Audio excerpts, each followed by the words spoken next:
And welcome to your Fort Cavazos real estate market update. This one is going to be focused on Temple, Texas.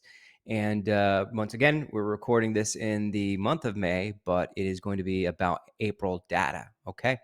So I'm George Cass, and I'll be the one walking you through this information. And all this data is provided on a monthly basis by Texas Realtors working in conjunction with Texas Real Estate Research Center. So let's get into it. So first off, for Temple, Texas, in the month of April, the median price was $264,900 for homes. That's a minus 10.1% year over year. And as I've said in other videos, so this is the first month in 2023 that we have seen a decline in year over year data for the median price. Okay. So all that's suggesting is, last year is a, pretty hot market around that time. And, now it's cooled off and slowing.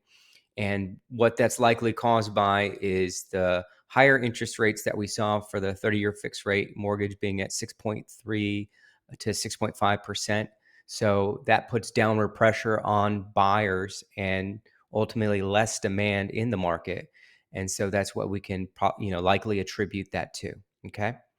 So going on, closed sales is 103, which is also down, so minus 19.5% year over year. So closed sales, I would attribute that being down to the same thing. So there's less buyers in the market because of the higher interest rates. And so there's just going to be, less sales for year over year. Active listings is 289, which is 366.1% up year over year. So same thing, right? We're going to have more supply, more active listings in the market because there are less people purchasing these homes. Same thing, right? Trickle down effect caused by the higher interest rates. Now, months of inventory is at 2.5 months. Though that is up 2.1 months year over year, that is still a low amount of inventory. And generally, you would consider this a seller's market with that low of an inventory. 6.5 months is normally what you'll see in a healthy market.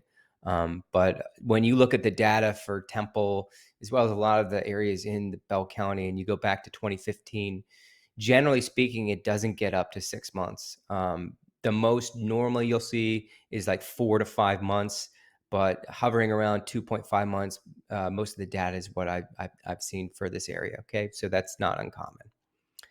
For those folks looking to list their property in the near future, for days on market, you can anticipate it being on market for 60 days on average. And as I've said in other videos, there are realtors that are working with their clients and they price the home what we call ahead of the market. And by pricing it ahead of the market, you can reduce the amount of days on market it is. Some are getting multiple offers in the first week or two. It just all depends on, what price you set it out and how it compares to what's sold. And then, the active listings that are still out there, ultimately your competition. So be sure to work with your realtor to figure out, how to lower this if that is a concern that you have when you're selling your home, if you don't want it to sit on the market for 60 days.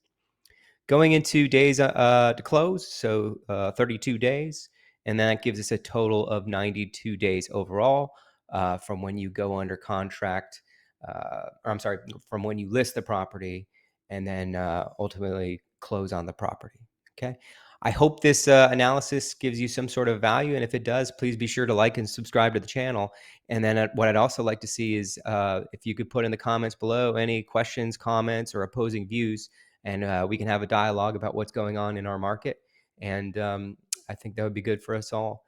So hope this was good and have a nice day. Bye.